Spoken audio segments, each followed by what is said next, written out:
আহারে বানর, দুনিয়াটাই তো কচু পাতার পানি রে ভাই।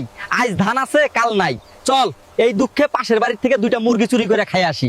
গ্রামের চারদিকে সোনালি ধান পেকে উঠেছে। মাঠ ভরা পাকা ধান, কাঁচা রাস্তা ধরে গরুর গাড়ি যাচ্ছে। সেই গ্রামে থাকত শিয়াল আর বানর। বানর দিনমজুর, ধান কাটে বোঝা তলে। শিয়ালের ছিল ছোট্ট একটা ধানের গোলা। এক রাতে প্রবল বৃষ্টি নামল। ভোরে বানর দেখল তার কাটা ধান ভিজে নষ্ট হয়ে গেছে।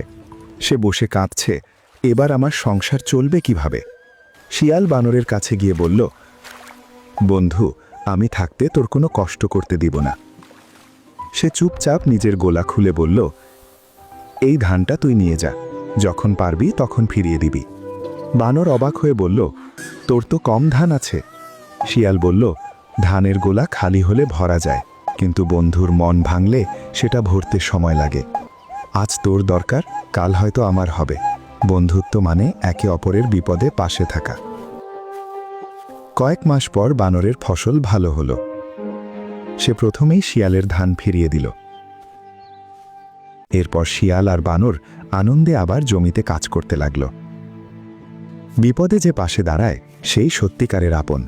সম্পদ কমে যেতে পারে, কিন্তু হৃদয়ের উদারতা কমা উচিত নয়। আজ তুমি কারো ভরসা হও, কাল সেই ভরসাই তোমার শক্তি হবে।